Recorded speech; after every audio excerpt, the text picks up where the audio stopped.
El libro de Salmos capítulo 28 versículo 7 dice: Jehová es mi fortaleza y mi escudo.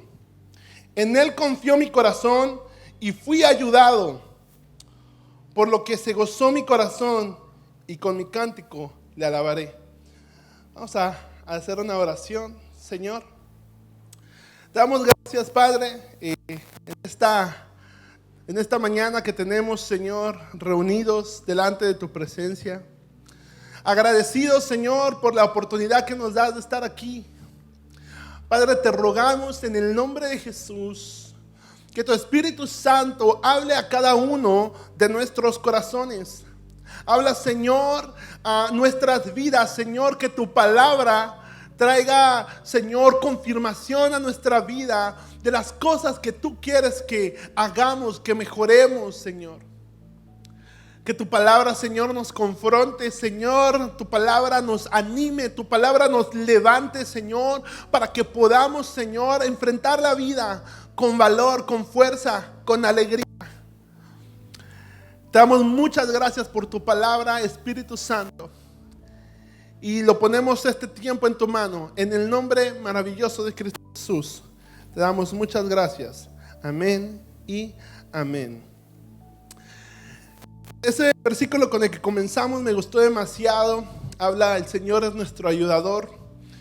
En el libro de Hebreos capítulo 13, si me acompaña el libro de Hebreos capítulo 13, vamos a leer del versículo 1 al versículo 6.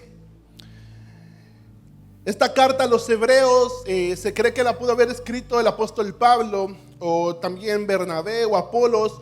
Lo interesante es de que justo en el capítulo 13, es el último capítulo del libro de Hebreos, hay unas recomendaciones que el Señor le da a los que han elegido seguir a Cristo. Y vamos a leerlo y después vamos a regresar una vez más para entenderle de la mejor manera. Pero comienza el versículo 1 diciendo de esta manera: permanezca el amor fraternal. No os olvidéis de la hospitalidad, porque por ella algunos sin saberlo hospedaron ángeles. Acordaos de los presos, como si estuvierais presos juntamente con ellos, y de los maltratados, como que también vosotros mismos estáis en el cuerpo. Versículo 4: honroso sea todo el matrimonio y el hecho sin mancilla, pero a los fornicarios y a los adúlteros los juzgará Dios. Versículo 5 dice: sean vuestras costumbres sin avaricias, contentos con lo que tenéis ahora, porque Él dijo: no te desampararé ni te dejaré. Entonces, qué bonitos consejos nos da la palabra. Podemos ver que la palabra nos dice que tiene que haber entre nosotros un amor fraternal. La palabra nos dice que seamos hospitalarios. Cuando yo leía un poquito de mi Biblia de estudio, decía que muchas veces sin saberlo, ¿verdad? Cuando somos hospitalarios recibimos a hermanos en Cristo que podrían traer una bendición inesperada. Nos dice que nos acordemos de los presos y maltratados, de aquellos que tal vez han sido desafortunados, que nos acordemos de ellos, porque quién sabe el día de mañana nosotros podamos estar pasando por alguna situación similar. Nos habla acerca de la pureza sexual. Dice que honroso es el matrimonio y el lecho sin mancilla. Y también nos dice una advertencia. Nos dice que tengamos cuidado de la avaricia. Y nos anima a que seamos agradecidos con todo lo que tenemos. Y suena hermoso, hermanos. Suena increíble, suena espectacular. Pero cuando meditamos esta palabra con detenimiento, nos podemos dar cuenta de algunas cosas. De que tal vez el amor fraternal a veces no se nos da mucho. A veces aquí en la congregación, porque está hablando de la iglesia, a veces tenemos esas, no sé, esas pequeñas rencillas entre nosotros, nos vemos mal. Entonces, cuando te pones a meditar bien, tú dices: wow, o sea, hay cosas que necesito mejorar. Hospitalidad, a veces tal vez no somos tan hospitalarios o no nos acordamos de los presos y los maltratados. La pureza sexual, hace 2 viernes hablamos con los jóvenes acerca de salvando a la familia, y hablamos y tocamos el tema del lobby LGBT y cómo es que esto está influenciando a la congregación, a la iglesia. Cómo es de que la verdad usted puede, y hermano, vamos a ser bien honestos, tú te puedes meter a cualquier red social, puede ser Instagram, puede ser Facebook, puede ser TikTok, cualquier red social, y tú te puedes dar cuenta que estamos siendo atacados con la hipersexualización. Esa es la realidad. Entonces, cuando lees este versículo y meditas bien, te das cuenta que, wow, ¿sabes qué? En mis fuerzas, esto está muy difícil, esto no se podrá lograr.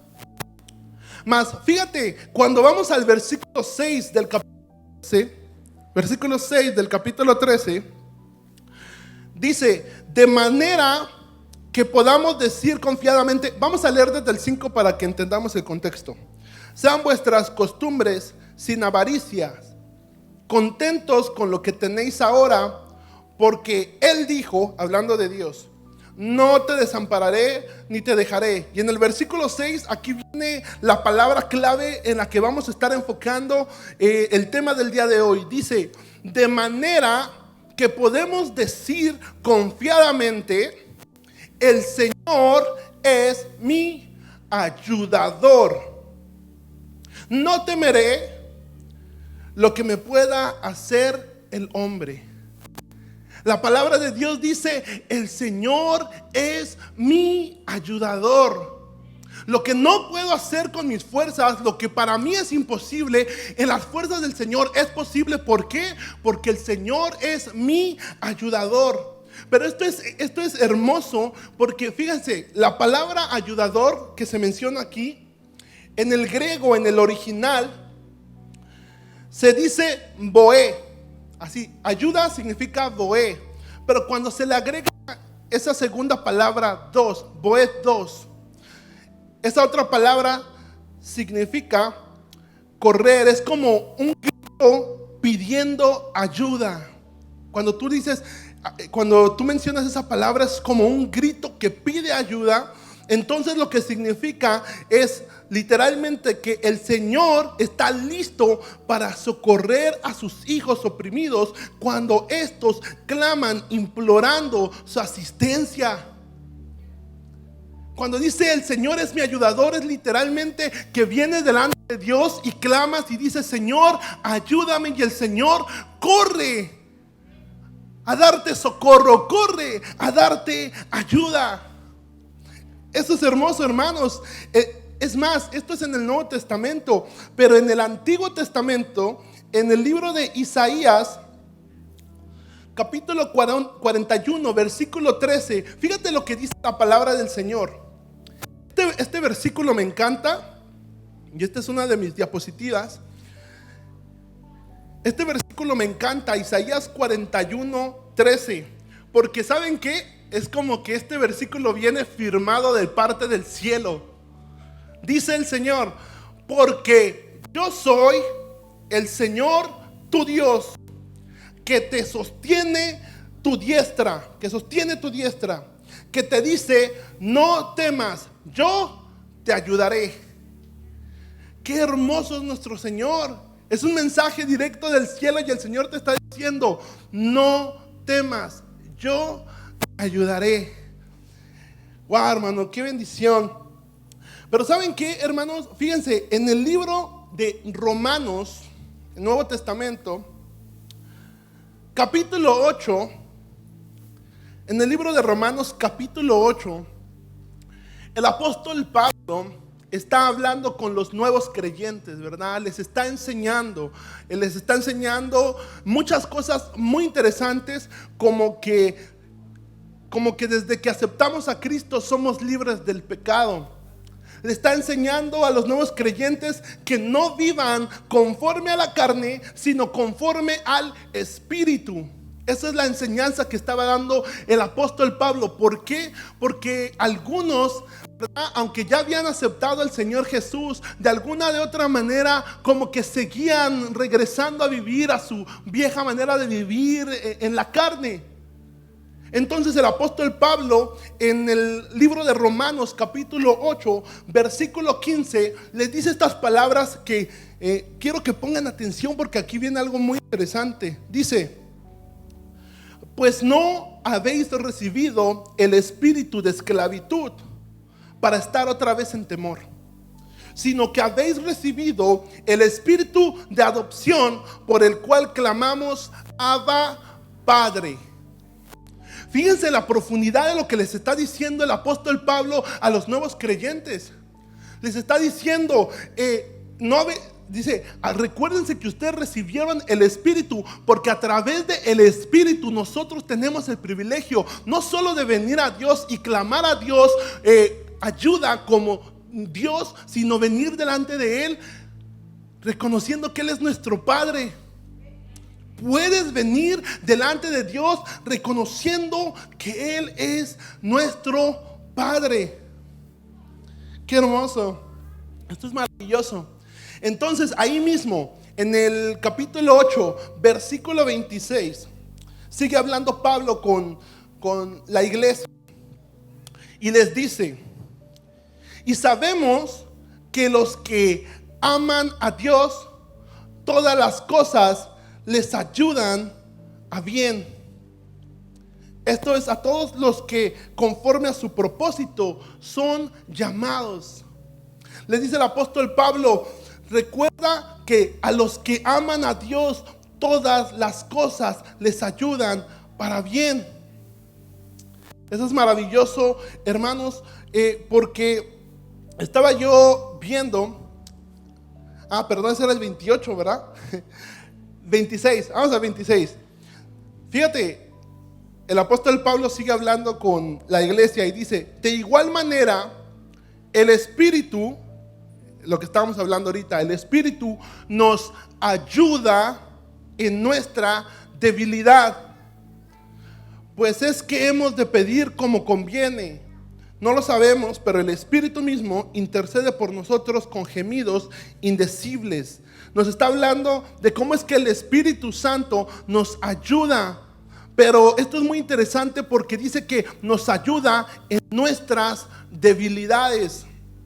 Y aquí viene la pregunta, hermanos: ¿cuántos de nosotros, de ustedes, cuántos son ángeles? No, ¿verdad? ¿Verdad? A todos de repente nos falla un poquito, ¿verdad? Es más, en el libro de Hechos capítulo 12 versículo 1 dice: despojaos de todo peso de pecado que os asedia. Cuando leía otras interpretaciones, otras traducciones, decía que se quitaran ese peso de pecado que rápidamente nos envuelve. Es más, decía, en el que rápidamente o fácilmente caemos. En el pecado que nos enreda. O sea, la palabra dice que por cuanto todos los pecados están destituidos de la gloria de Dios, dice la palabra de Dios que aquel que dice que no ha pecado es mentiroso. O sea, necesitamos ayuda. ¿Por qué? Porque de alguna u otra manera nosotros fallamos y esas son nuestras debilidades. Es interesante porque aún el apóstol Pablo, toda la revelación que él tenía, con toda la revelación, él en el segundo libro de Corintios, capítulo 12, versículo 8 al 10, él con toda la revelación que tenía, decía que él tenía un aguijón de parte de Dios. Un aguijón que hasta cierto punto hacía que no se le subiera toda la revelación que tenía. Pero fíjate, dice: respecto a lo cual 3 veces he rogado al Señor que lo quite de mí. Y me ha dicho: bástate mi gracia, porque mi poder se perfecciona en la debilidad. Por tanto, de buena gana me gloriaré más bien en mis debilidades, para que repose sobre mí el poder de Cristo. Por lo cual, por amor a Cristo, me gozo en las debilidades, en afrentas, en necesidades, en persecuciones, en angustia, porque cuando soy débil, entonces soy fuerte. El apóstol Pablo decía, cuando tenemos esa debilidad, muchas veces nosotros nos alejamos de Dios. Es que no te quiero seguir fallando, Señor, pero ¿me entienden? Y el apóstol Pablo dice, no, cuando nosotros somos débiles y venimos delante de Dios reconociendo nuestro estado, entonces somos fuertes y entonces podemos entender lo que el libro de Romanos nos decía, que el Espíritu nos ayuda en nuestra debilidad. Y ahora sí, en el versículo 28 del libro de Romanos, el Señor está dispuesto a ayudarnos en nuestras debilidades, pero también dice que todas las cosas les ayudan a bien, esto es, a los que conforme a su propósito son llamados. Hermanos, es necesario que el caído se levante. Es necesario que el débil entienda que no es por su fuerza, sino por el poder del Espíritu Santo. Hay un propósito para tu vida, hay una comisión que cumplir, hay un llamado. Y tal vez sinceramente amas a Dios, pero las situaciones que estás pasando te paralizan y te hacen pensar que no eres digno de desarrollar tu llamado.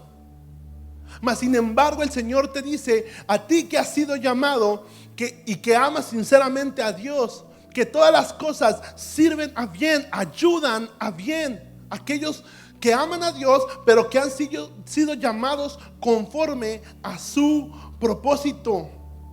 Dios nos ayuda a cumplir nuestro propósito. Amén.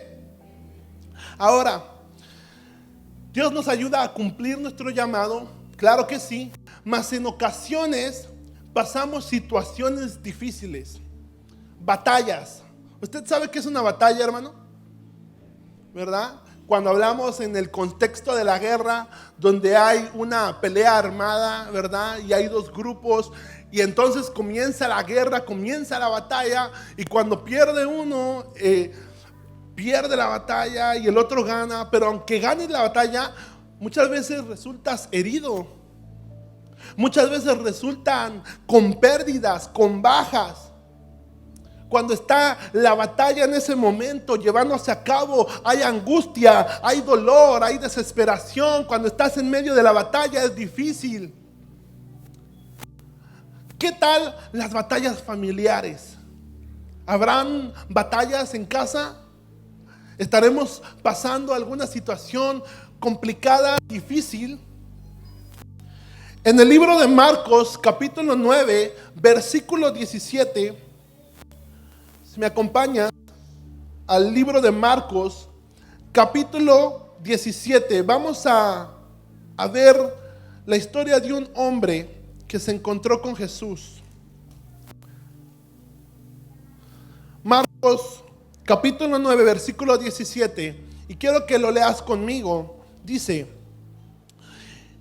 y respondiendo uno de la multitud, dijo: Maestro, traje a mi hijo que tiene un espíritu mudo, el cual donde quiera que le toma, le sacude y echa espumarajos y cruje los dientes y se va secando.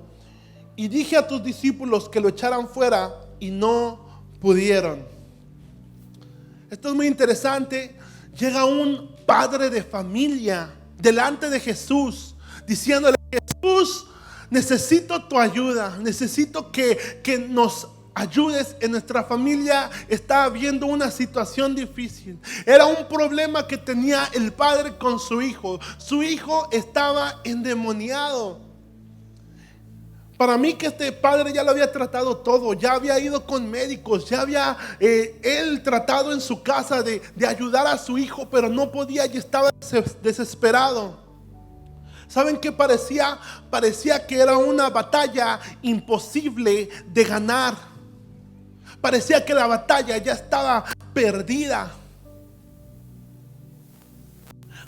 Guarda este versículo bíblico. Vamos a regresar a este versículo bíblico.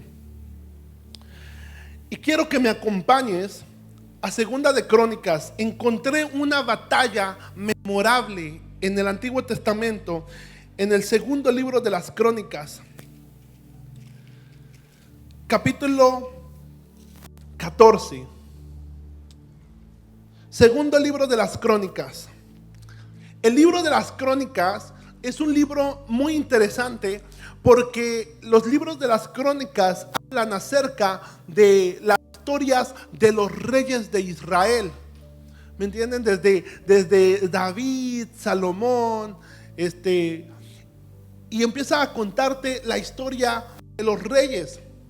Ahora, esto es muy interesante porque vamos a hablar acerca del rey Asa, pero quiero darte un poquito de contexto. Quiero que entiendas un poquito la historia. David, dice la palabra que era un hombre conforme al corazón de Jehová. Era un hombre que, a pesar de que tuvo defectos, caídas, aprendía a levantarse, aprendía a humillarse y venir delante de Jehová. Y la palabra dice que él era un hombre que tenía el corazón conforme al corazón de Jehová. Después de David viene Salomón. Salomón es considerado uno de los hombres más sabios. ¿Por qué? Porque pidió sabiduría a Dios. El Señor le dijo: si yo te pudiera dar algo, ¿qué pedirías? Y él dice: sabiduría para poder saber cómo llevar a tu pueblo. Pero muere Salomón y viene Roboam. Fíjate cómo es la generación: papá, nieto, papá, hijo, nieto. ¿Me entienden? Viene Roboam, pero la palabra dice que Roboam no precisamente anduvo en los pasos que anduvo su padre David. Dice la palabra de Dios que Roboam tomó malas decisiones, que se alejó de los caminos del Señor, al grado que, ¿sabes qué es lo que hizo Roboam con las decisiones que tomó? Dividió la casa de Israel. Eran una familia, era una casa, eran hermanos todos, pero por las decisiones incorrectas que tomó Roboam, se dividió el pueblo de Israel. Los hermanos estaban en guerra, había una pelea en casa, el pueblo de Dios peleando con el pueblo de Dios. Y eso no paró ahí. Después llegó Abías, así se llamó el hijo de Roboam. Y la palabra dice que Abías también no estuvo en los caminos de Jehová. Entonces, por culpa de las acciones que habían tomado estas dos generaciones, llevaban al pueblo cautivo, los oprimían. En ese momento llegó Asa, así se llama, Asa. Y dice la palabra de Dios en el versículo 2, dice: e hizo Asa, en el capítulo 14, versículo 2, e hizo Asa lo bueno y lo recto ante los ojos de Jehová su Dios, porque quitó los altares de culto extraño y los lugares altos, quebró las imágenes y destruyó los símbolos de acera, y mandó a Judá que buscase a Jehová, el Dios de sus padres, y pusiese por obra la ley y sus mandamientos. Entonces Asa toma la decisión de decir: no, voy a derrumbar los altares y los ídolos paganos, y ahora vamos a servir al Dios de Israel, al Dios de Abraham, de Isaac y de Jacob, al Dios de mi padre David. Vamos a componer todo esto. Y ¿saben qué? El Señor lo empieza a respaldar. Cuando avanzas en la historia y llegamos al versículo 8 de ese mismo capítulo, nos da una información y nos dice: tuvo también Asa ejército que traía escudos y lanzas, de Judá 300,000, de Benjamín 280,000 que traían escudos y entesaban arcos, todos hombres diestros. Entonces te habla la palabra de Dios que Asa se hizo de un ejército. Dijo que eran 300,000 de un lado, 200,000, 280,000 del otro. ¿Cuántos son? 580,000, ¿verdad? 580,000 guerreros se levantaron, se empezaron a levantar el pueblo de Judá. Pero ¿saben qué? Cuando el pueblo de Dios empieza a tomar buenas decisiones, también se levanta el enemigo. ¿Y saben por qué tomé el ejemplo de esta batalla que es tan memorable? Porque dice en el versículo 9, y salió contra ellos Sera, etíope, con un ejército de 1,000,000 de hombres y 300 carros, y vino hasta Maresa. Se levantó el enemigo, Sera, así se llamaba, se levantó contra el pueblo de Israel y se levantó con 1,000,000 de hombres. Prácticamente doblaron el número del ejército de Asa.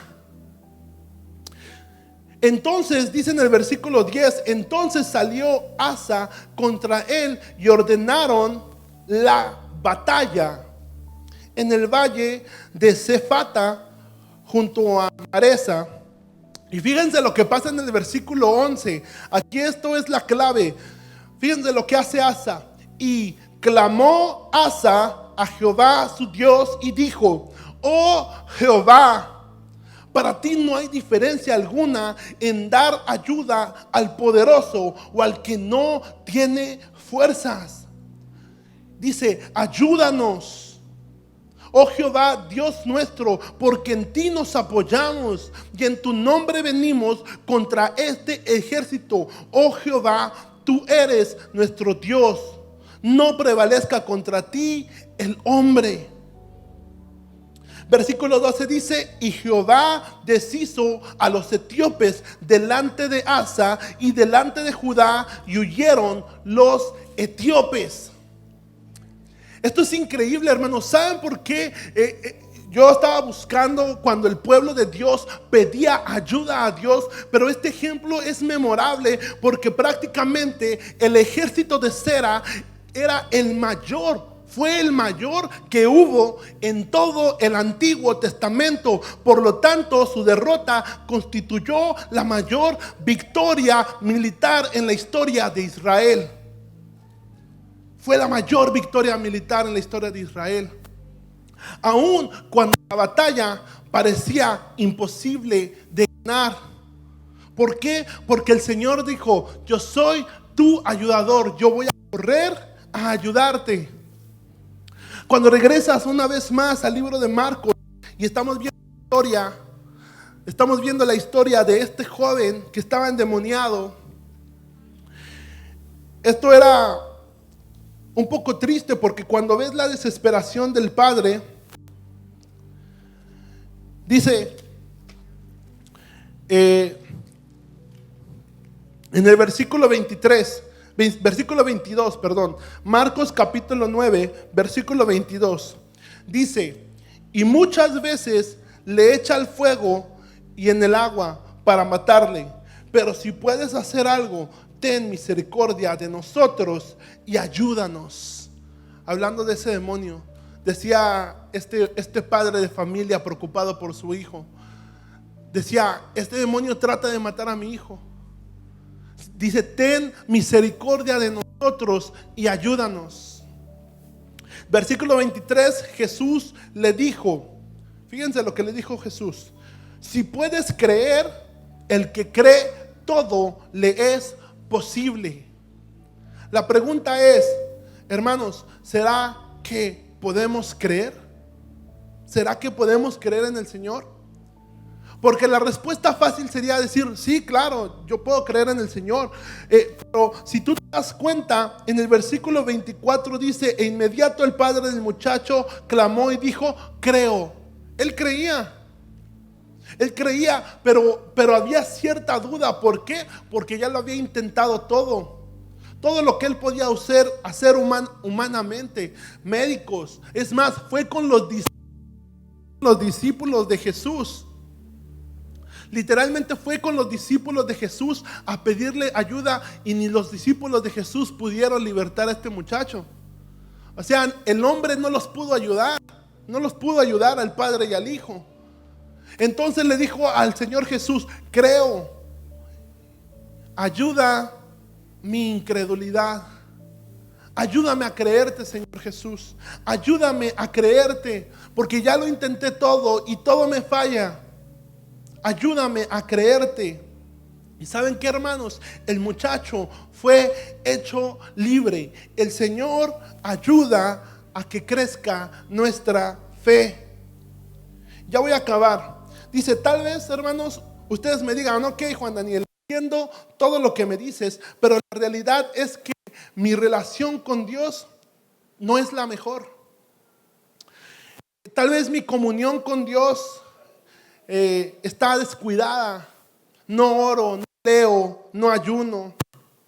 Es más, he vivido conforme a la carne y no conforme al Espíritu, y me siento avergonzado. Podría que esa situación se diera. Fíjense, hermanos, en el libro de Samuel capítulo 1, versículo 7, hay una historia muy interesante, porque en el libro de Samuel habían sacerdotes. Estaba el sumo sacerdote que se llamaba Elí y sus hijos. Sus hijos también eran sacerdotes. Ahora, cuando tú lees la historia de los sacerdotes del pueblo de Israel y lo que estaban pasando por ese momento, te das cuenta que los sacerdotes habían caído en inmoralidad. Los sacerdotes de la casa de Dios habían pecado delante de Dios. Eso era muy crítico, porque cuando las autoridades se alejaban de Dios, los reyes se alejaban de Dios, los sacerdotes se alejaban de Dios, el pueblo se alejaba de Dios. Entonces ellos se habían alejado de Dios. ¿Y saben qué es lo que sucedía? De que ellos lo que hacían, había una arca que se llamaba el arca del pacto. Esta arca estaba en el tabernáculo, y esa arca lo que hacía es de que la presencia de Dios descendía sobre el arca en forma de fuego. Y era la forma en la que el pueblo sabía que la presencia de Dios estaba con ellos. Entonces ellos, cuando de repente iban a batallar a alguna guerra, llevaban el arca de Dios y vencían. Y en una ocasión, cuando fueron a una batalla, resulta que el ejército filisteo los derrotó y mató a los hijos de Elí, mató a los sacerdotes. Y no solo eso, hermanos, sino que ¿saben qué es lo que sucedió? Se robaron el arca del pacto. Era como decirles: ¿dónde está el respaldo de su Dios? Los ha abandonado, los ha dejado. Ya no hay solución. Se llevaron el arca del pacto. Y dice la palabra de Dios que el pueblo de Dios se lamentaba, que lloraba, que clamaba. ¿Por qué? Porque ahora ellos sentían que no tenían la presencia de Dios con ellos. No pasa mucho tiempo, los filisteos no pudieron mantener el arca del pacto con ellos. ¿Por qué? Porque llegaron enfermedades con ellos, pasaban cosas que los atemorizaban. Entonces los filisteos agarraron, y fíjense lo que pasó: regresaron el arca a los israelitas, los enemigos. Para mí esto era sorprendente, porque lo que yo estaba entendiendo es que literalmente era como que el Señor decía: ok, sí, me alejé un momento de ustedes, pero ¿saben qué? Yo no los he dejado. Yo tengo una promesa con ustedes. Yo prometí que iba a estar con ustedes, que los iba a ayudar, que los iba a restaurar. ¿Y saben qué es lo que sucedió? El arca del pacto regresó con el pueblo de Israel, mas sin embargo el pueblo de Israel no puso el arca del pacto en el templo, sino que la dejaron en una casa. Y dice la palabra de Dios que estuvo ahí por muchos días, 20 años para ser exactos. 20 años el arca de Dios estuvo en el pueblo de Israel, mas sin embargo no estaba en el lugar que tenía que estar. Era como decir: ok, sí, tenemos la presencia de Dios, pero ¿sabes qué, Dios? Es que estamos tan avergonzados contigo que no nos podemos acercar a ti. 20 años, y ahí es donde comienza la lectura. Primera de Samuel capítulo 7, versículo 2 dice: desde el día que llegó el arca a Kiriat Jearim, pasaron muchos días, 20 años, y toda la casa de Israel lamentaba en pos de Jehová. Se lamentaban, estaban sufriendo. Y en el versículo 3 dice: habló Samuel, el profeta que Dios había levantado, el sacerdote que el Señor había levantado. Habló Samuel a todas las casas, a toda la casa de Israel, diciendo: si de todo vuestro corazón os volvéis a Jehová, quitad los dioses ajenos y a Astarot de entre vosotros, y preparad vuestro corazón a Jehová, y solo a él servir, y él os librará de la mano de los filisteos. Les dice: si se arrepienten, el Señor los va a librar. La presencia del Señor va a volver a estar con ustedes. Cuando vamos al versículo 6, vemos cómo el pueblo reacciona a esto que Samuel les dice. Samuel les da un consejo en el 3, y en el 6 vemos que el pueblo acciona. Dice: y se reunieron en Mizpa, y sacaron agua y la derramaron delante de Jehová, y ayunaron aquel día, y dijeron ahí: contra Jehová hemos pecado. Y juzgó Samuel a los hijos de Israel en Mizpa. Se derramaron delante de Jehová, reconocieron su pecado, vinieron delante de Dios y dijeron: sí, Señor, te hemos fallado. Sí, Padre, nos alejamos de ti. Sí, Señor, no valoramos tu presencia, no valoramos tus promesas, no valoramos todo lo que hiciste por nosotros. Nos arrepentimos. Y del versículo 17 al versículo 12 dice: cuando oyeron los filisteos que los hijos de Israel estaban reunidos en Mizpa, subieron los príncipes de los filisteos contra Israel, y al oír esto, los hijos de Israel tuvieron temor de los filisteos. Cuando el enemigo se volvió a enterar que el pueblo de Israel se había arrepentido, que estaban reunidos, llegaron los filisteos y dijeron: ahora sí, ya están ahí reunidos, los vamos a acabar, ya no tienen oportunidad. Versículo 8: entonces dijeron los hijos de Israel a Samuel: no ceses de clamar por nosotros a Jehová nuestro Dios, para que Él nos guarde de la mano de los filisteos, para que Él nos ayude. Y Samuel tomó un cordero de leche y lo sacrificó entero en el holocausto a Jehová. Y dice: y clamó Samuel a Jehová por Israel. Samuel le pidió ayuda a Dios, y fíjense lo que Dios le respondió. Y Jehová oyó y contestó, y aconteció que mientras Samuel sacrificaba el holocausto, los filisteos llegaron para pelear con los hijos de Israel. Mas Jehová, fíjense lo que hizo Dios. Mas Jehová tronó aquel día con gran estruendo sobre los filisteos y los atemorizó. Fueron vencidos delante de Israel. Se levantó el Señor a ayudar a su pueblo. Versículo 11: y saliendo los hijos de Israel de Mizpa, siguieron a los filisteos, hiriéndolos hasta abajo del Betcar. Versículo 12: y tomó luego Samuel una piedra y la puso entre Mizpa y Sen, y le puso por nombre Eben Ezer. Hasta aquí nos ayudó Jehová. Así fueron sometidos los filisteos. Eben Ezer, hasta aquí nos ayudó Jehová. Hermanos, hasta aquí nos ayudó Jehová. La palabra de Dios dice que si mi pueblo se humillara y buscara mi rostro y se arrepintiera de sus malos caminos, dice: yo oiré desde los cielos, perdonaré sus pecados y sanaré su tierra. La palabra de Dios dice que si nosotros pecamos, tenemos abogado con el Padre, a Cristo Jesús. Entonces, hermanos, podemos decir confiadamente: con mi voz clamé a Jehová y Él me respondió desde su monte santo. Ebenecer, hasta aquí nos ayudó Jehová. Hermano, yo te voy a pedir que te pongas de pie, que me acompañes en una oración. Vamos a agradecerle a Dios por su palabra. Gracias, Señor. Gracias, Padre, porque tú nos ayudas. Tú eres nuestro ayudador. Tú sales corriendo a ayudarnos, Padre.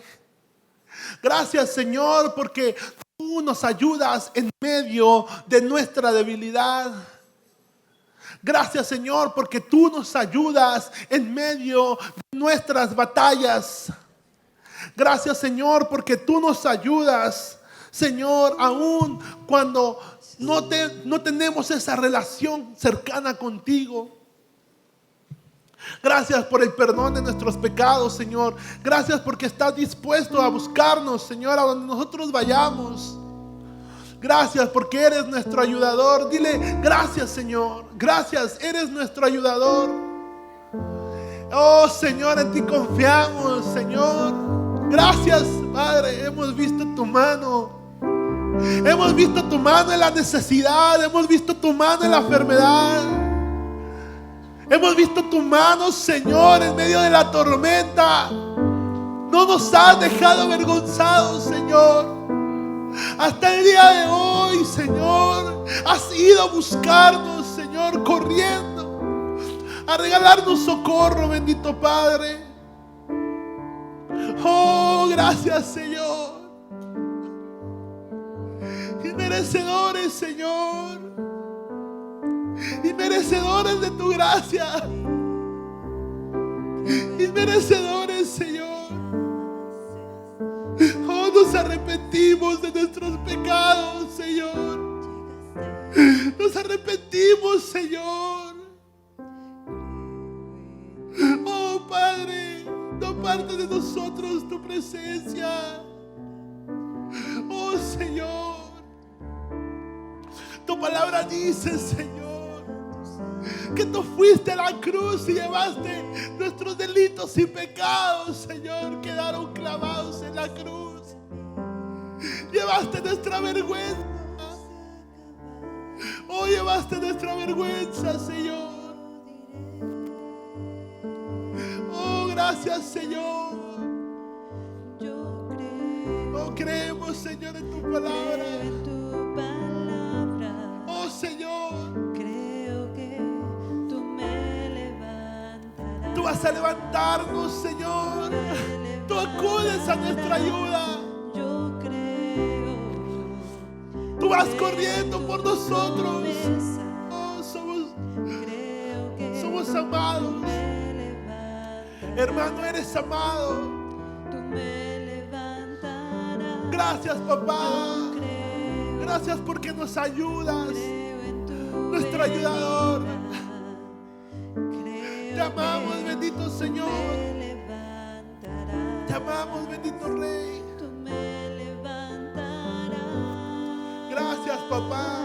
Gracias, Señor. Eres Rey. Toma este tiempo, hermano. Toma este tiempo. Vamos a adorar al Señor.